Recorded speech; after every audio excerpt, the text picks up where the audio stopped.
Hi, I'm Dr. Elliot Adam from ElliotOracle.com. I'm also the author of the award-winning Fearless Tarot, How to Give a Positive Reading in Any Situation.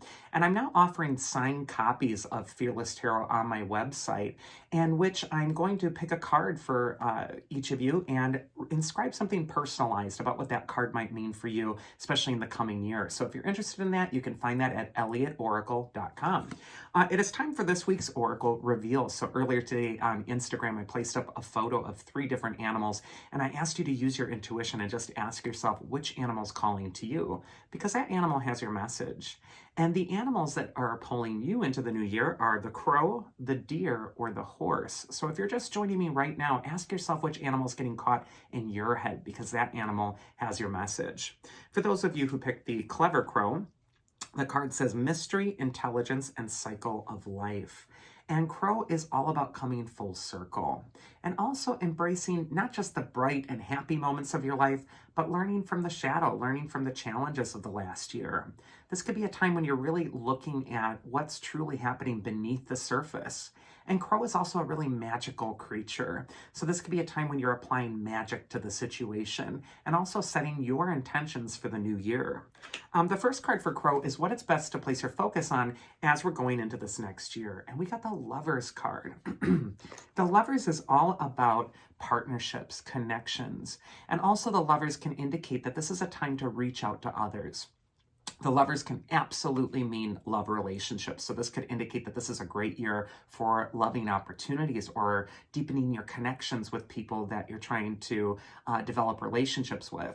But for me, the Lovers transcends just lovey-dovey relationships. A lot of times it's a card of cooperation and also harmonizing by working with other people. A lot of times we think we have to figure something out all by ourselves. And the Lovers reminds us that there is a support out there. There are others that you can utilize in their knowledge or wisdom and exchange ideas with to actually improve upon your own. So if you're attracted to Crow this next year, the solution might be found with cooperation, working with others, or even just bringing up what your shadow is afraid to suggest and allow other people to hear it in order to find the solution. The second card is going to be advice from your inner wisdom if you pick Crow. And we got the 9 of Cups. This is a card, again, of manifestation, setting intentions. The 9 of Cups shows that chubby merchant who's really satisfied with himself. He's seated in front of that table, and it's set meticulously with 9 golden cups. So this could be a year where you're really getting the table set this last year and getting ready to enjoy the banquet in the coming year. The 9 of Cups is always associated with wishes coming true. And this could just indicate that your preparation is going to meet opportunity and lead to a lot of good luck this next year. This is also, again, a time to set your intentions and make sure that you're bringing up your ideas with others. They're going to really help you get to where you want to go. It's not just going to be you doing it all alone. And the mythic archetype that is going to be helping the Crow this next year is Hermes. He's the messenger god of Greek mythology. Hermes could indicate that right now you're getting messages, or right now it's time to communicate, it's time to speak. He's associated with the astrological sign of Gemini, as is the Lovers card.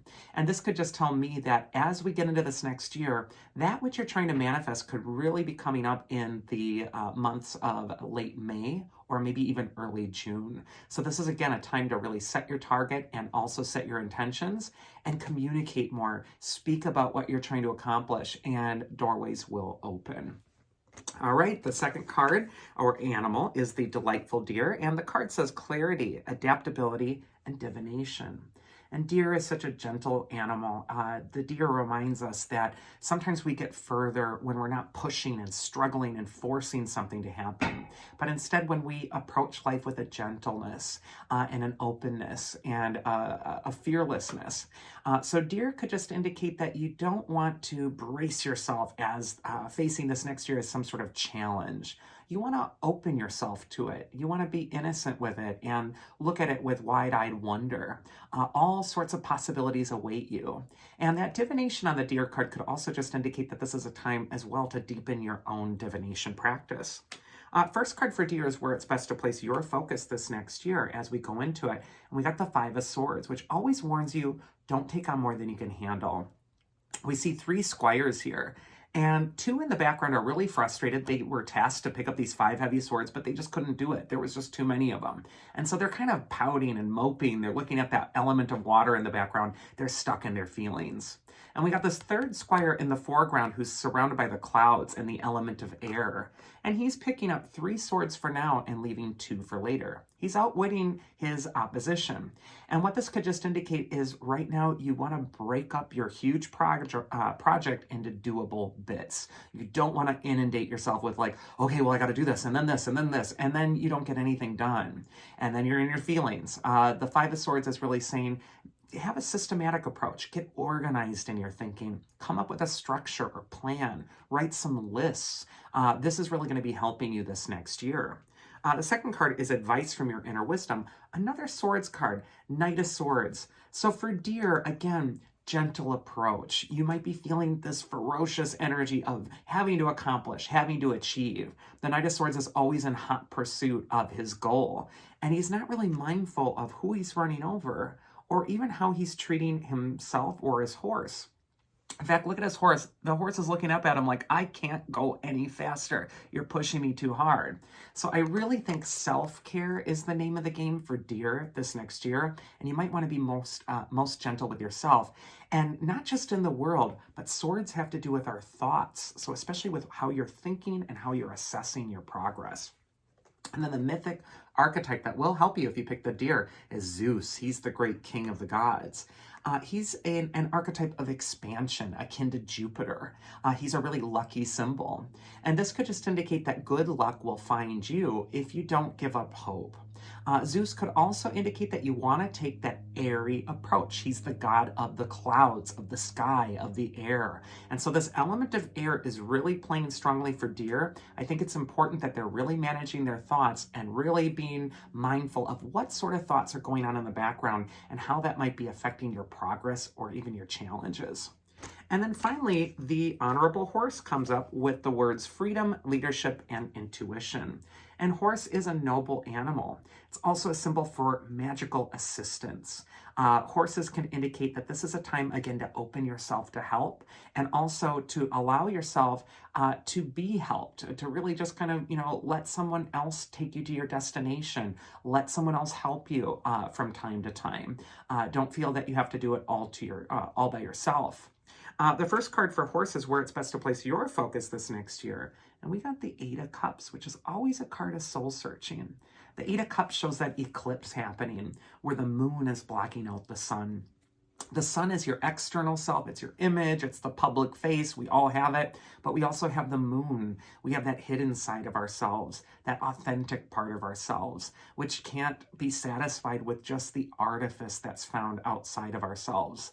And so the 8 of Cups pulls us inward. It calls us on that journey to reconnect with that deeper part of ourselves, the truer part of ourselves, which is really guiding us toward our best destiny. So I feel for this next year, for the horse, this is going to be a time to soul search and ask yourself, is this even making me happy anymore? Am I more concerned with how things are appearing, or am I actually going to get in touch with what my deeper feelings are saying? The advice from your inner wisdom, if you pick the horse, is actually the 6 of Pentacles. And this is a card of cultivating good karma. It could indicate that this is going to be a year where you're doing good for others, but where you're also receiving. As I was talking about with the horse and receiving help, we see the merchant who is giving out coins to the poor. This can indicate that you want to open yourself to divine help. And I have a feeling that the divine is helping you on your path. There is going to be a sense of, generosity or support that's going to come from hidden hands. And then the mythic archetype that's going to help the horse, look at that, Athena. She's my favorite goddess. She's the goddess of wisdom, strategy, clarity. Athena puts everything in context and says that everything is as it should be. Sometimes she is called the ever near. And so that divine assistance is always going to be available to you. And she's the archetype of wisdom.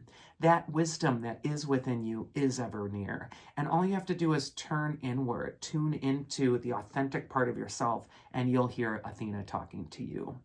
And that is this week's Oracle. I do hope you enjoyed it. If you did, you can always check me out at elliotoracle.com, and you also can find my book available there as well, the signed copies. Otherwise, I hope you all have a safe, happy, healthy, prosperous new year, and I'm looking forward to a good 2022.